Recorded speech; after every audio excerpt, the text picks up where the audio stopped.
Midjourney just released the slash describe. It's to describe image to text on Midjourney. As we can see on the announcement by David Holtz, it's saying that the use of the slash command to upload an image and get 4 prompts. We're going to be using it just now to see how it can be used. There's not much that has been told about it.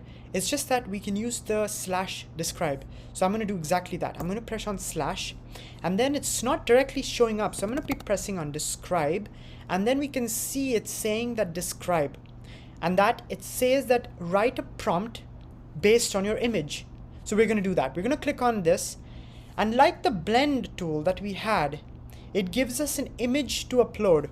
I have already downloaded a couple of my images, which I had done over the past couple of months using previous versions of Midjourney.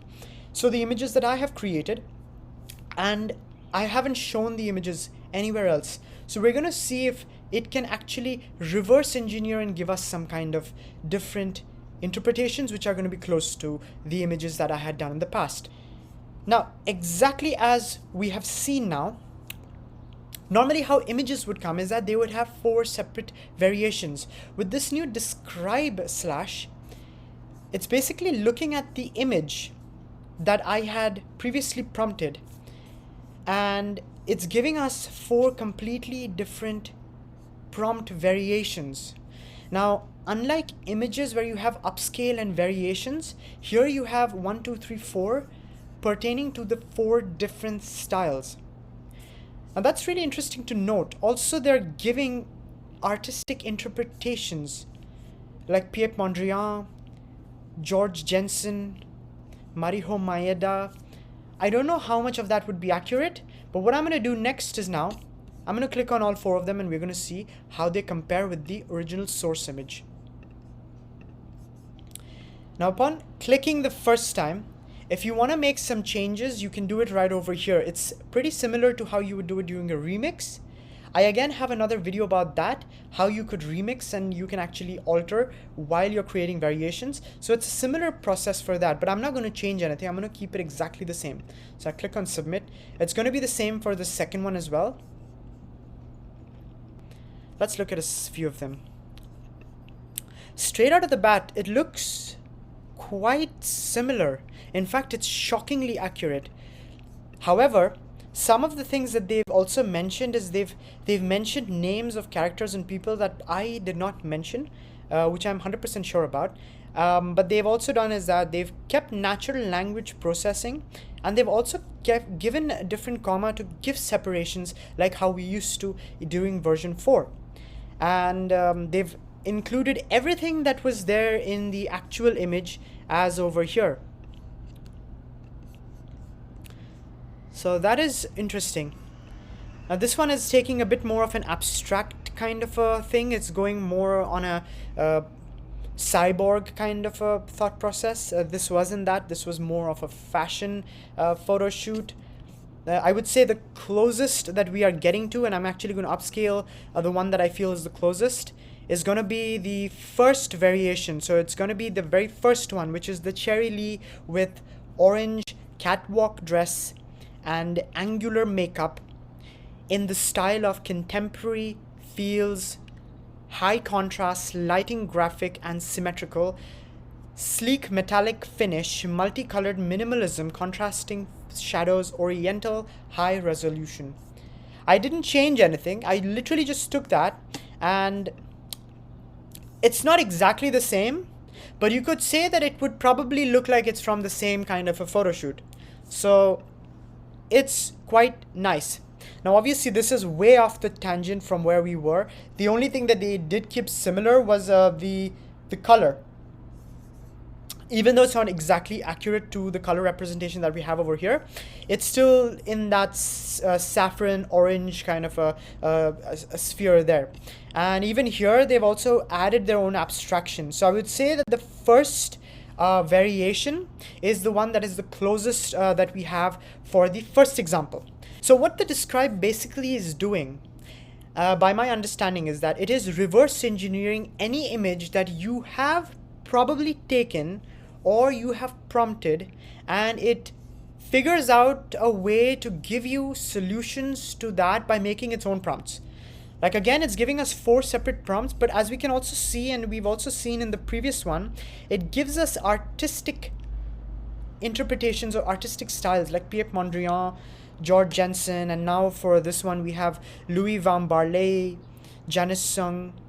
Now that's not the one that I actually used in mine, because I never use artistic references in my prompts when I actually prompt, but it's interesting to see that Midjourney is using those time and time again. I'm again going to do all the 4 versions, all the 4 prompt versions, and see how they look. Clearly this image is a black and white image, so the first thing that I can see while it's being rendered is that it is trying to give us the more black and white kind of a thing, as opposed to the previous image. The styles were varied, the styles were different, but we did see the similarity in a kind of color palette in the choice of colors. So that was interesting. Now, obviously, this one does not have all of them in black and white. The very first one is in black and white. The other ones are just more monochromatic, but they still have a little bit of a color. So I wouldn't say this is the strongest interpretation if you were thinking of using to describe. It's always a good idea to see how these describe prompts would help reverse engineer also. This one is not that much of a fashion if we are directly comparing. Obviously, you wouldn't get the exact image to image comparison. Extract from there. So the rationale that we're trying to understand is how close we are able to get to the image that we either have created or we are trying to source from. Now, in this example, I want my describe images to give me a result that is closest to the image that I had over here in the fashion image. Obviously, these are not that over in that degree. These are more of a portrait or a candid portrait shots. So, and these are more futuristic. Again, they have black and white, but it's more futuristic. We're not getting there. So this one again is more fine art. Probably this one, but maybe this one, maybe that one. Again, that's a little more low-key lighting. This one was slightly bit of a high-key lighting. I'm gonna do that, but out of this specific example, the closest that I think we can get is to this one is this specific one. So that would be Cho Ying Portraits by Gloria Nguyen in the style of dynamic lighting, silver and black, Sabatier effect, smooth curves, digital influence, UHD, monoha, made of rubber, V5. So I think this would be the closest one, because even the next variation is going a little bit off. Now I'm going to take another describe. So it's specifically with these describe new feature that I'm seeing, it is a good educative measure to understand what kind of images would work or not. I'm going to take a stock image. While these images are getting sourced, I'm going to take some stock images and we're going to take an image of an animal. I'm going to put the link of the description of the artists whose images these are. So all credit and due sources will be down in the links below.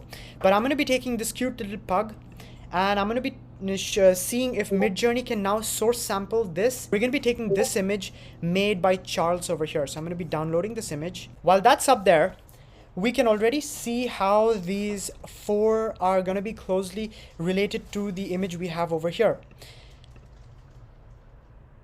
Now, straight out, they did have the luggage that we mentioned here, but they also added an element of the person. I really like that. That is something that is really smart. And they've actually created an entire aesthetic out of it. Earthy tone, really nice. It's a good way to learn how to think about prompting. If you are already good with prompting and prompt engineering, that's great. But if you're having a little bit of a struggle or an issue to understand how to do it, it's always a good idea to like put in an image, put describe, and see what you can get with that. Then with these, clearly we can see the inference and the reference output of Wes Anderson with the simple symmetry and the thought process of that. I don't feel as similar to the main image that we had over here as opposed to the first one. This one is more close to this one, the image that we have over on the side, the original image, but I would say the first one was actually a strong one. However, this one is more product driven. The last one is way off. Again, it's a different vibe. it might be something that I might explore anew, which is a runway style. So it's very interesting to also note one thing, that even though the main source image was of one kind, another thing that I'm able to understand is that the 4 prompt variations are literally that. They are 4 complete distinct variations. Using artistic names like Wes Anderson, Alexander Janssen, and a few others, they are completely different artistic styles and completely different imageries. So that is also something very interesting to take into consideration. Even for the previous 4 renditions that we had, the previous 4 versions of the original image that we had, all the 4 were 4 completely different versions of that prompt. So it's a good thing to understand. Now the image that we had taken, so I'm going to again go back on describe, and the image that we had fetched from here at Pexels, and then we put this cute little pug right here. So this is not an image that I have done. This is an image that was photographed by Charles. I'm going to again have the link to his attributes and everything that he has done in the descriptions below. But I'm also trying to test out if Midjourney can now give us a prompt from a photograph that was created and not a prompt-based image. The images so far were prompts or images that I had created in the past, and it's just giving me something more and more different variations of that. But with a photograph, I want to see where we can go with that. And then again, we have examples here, the 4 examples. So like I exactly mentioned in the past as well, they are also adding website references like Flickr. And obviously they do have a lot of artistic influences. One thing I'm also seeing is that they have links which you would, if you click, would obviously take you to a Google search that would show you where this artist's references are from. Be taken to the Google search for that. And that's kind of an interesting way to show that Midjourney is trying to attribute artists. So that's nice. Again, the same thing. So the 4 prompt variations, that's what these are. They are basically just 4 prompt variations, which in a sense creates your variations for each of those sets. So then you can go ahead and extrapolate and get your versions, and you can then basically educate yourself and understand what you want from your prompt. So if you're having a difficulty to get some inspiration with a specific concept or something, it's a good idea to get some source inspiration. But again, anytime you're trying to take something from another artist, please always remember to attribute and credit the artist if it's an original artwork like a photograph. Now, while that was being loaded, we can already see the 4 variations being made as they are being processed here. Directly just by this, I can already tell you that Midjourney was spot on with these 4 of them, because again, this is a very, very similar thing. It's a pug. So it's not much of a variation there. So for the next one that I'm actually going to do while this is getting loaded is I'm going to take something that's a bit more different. Again, you can take images from Pexels, and I'm by no means sponsored by Pexels, but this is a good place to get free images if you want to just take free license images. But do also remember to mention the credits if you're taking images from here. So the next one that I want to take would be a landscape. Not any landscape, but probably a cityscape. So I'm going to take something that's going to be hard to distinguish, just to give myself a little more of a variation. Let's see. Street. This one right here by Yura Forat. I'm going to again have their links in the description below.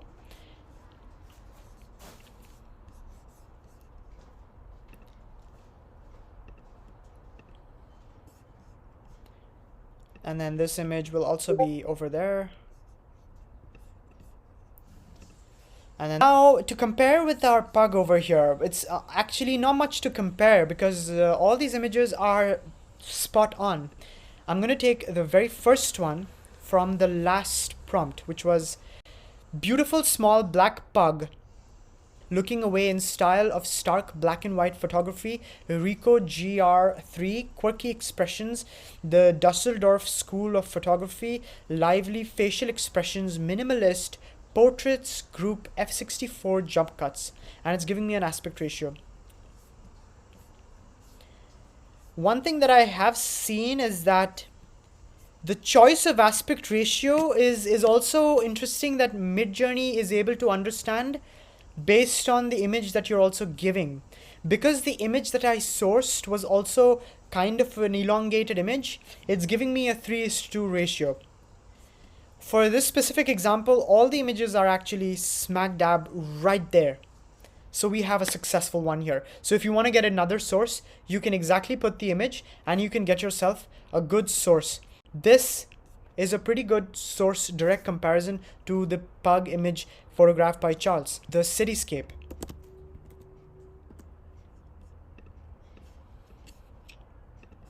So again, we have two examples this time of artists, not many more, Alex Schomburg and Marta Bekavkwa. And it's giving me again 4 completely different styles. With the pug, it didn't give me different styles, it just made the pug different. There was a pug with a white fur, there was a high contrast, there was a high key, low key, but in general we got a good essence of the pug. I want to see how different styles we can get with this one. In my opinion, I'm thinking this one's going to be a little more complex because we have a lot more things going on over here. There's a mirror scene here, there's a train, there's a cityscape, there's a lot of parameters, and there's a lot of room for experimentation. Unlike a portrait, unlike products, this one is far more busy in terms of for the AI or for Midjourney to actually understand and give me something that is closely similar to this. The reason why you want to use Describe is more for an educative research that you're doing for your own prompt engineering. It is a really new gateway to study and understand how you can further fine-tune your own prompts. The very first one over here is actually pretty close, and again, they gave us a different aspect ratio as opposed to the previous one, which was the 3:4, because that was the image size that we had given. Here it is a longer image, it is a 9:16 image, so that's why we got a 2:3 image. And I must say that these images are really similar, especially the one over here in the bottom third one. I'm actually going to upscale just that one from the first prompt, and this one's again giving me a different angle. Very interesting. It's literally 3 completely different angles, one coming in from the front, one coming from a top view, a bird's eye view, one from the rail view, and let's see what we have for the last one. So yeah, that is really amazing because this is a photograph in a sense, and it's just amazing. Obviously there are a few things which doesn't make any sense, but if you're comparing it with this photograph by Yura Forat, this is a really good artistic depiction that Midjourney is able to give us. And then we can learn and we can interpret and take this prompt and create something for ourselves. So that was a really good job done there. Obviously, this specific one completely is an artistic interpretation by Midjourney, giving it a streetcar vibe and a foggy vibe, something that was not there in the original source photograph. Here it just made it more of a foggy, orange and teal, kind of a very moody image, which is really something that's interesting. Another different artistic approach. I'm really interested and really amazed to see how Midjourney is giving its own artistic approach when you're giving a Describe prompt. As for the last one, that is the most of the original one that we can find as of now, because these look like buildings.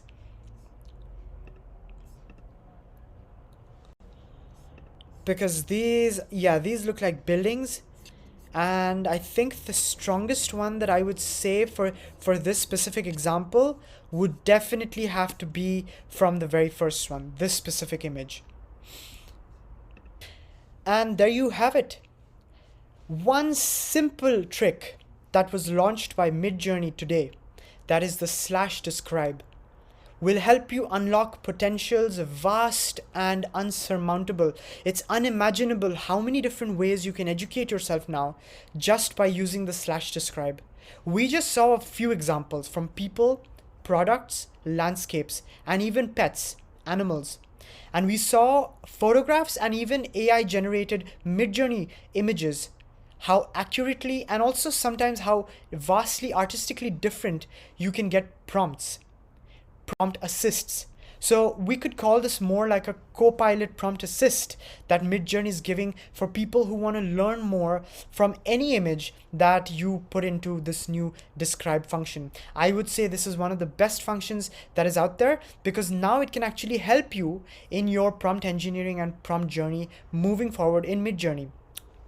With that said, if you enjoy this content, do make sure to check out the other videos that I have over on the top over here. I also post other videos about ChatGPT, Stable Diffusion, and about other AI generated content, which is for creators. I also have a weekly newsletter, which I post once a week, either on Mondays or Tuesdays, where I cover everything from AI, fashion, photography, and everything in between.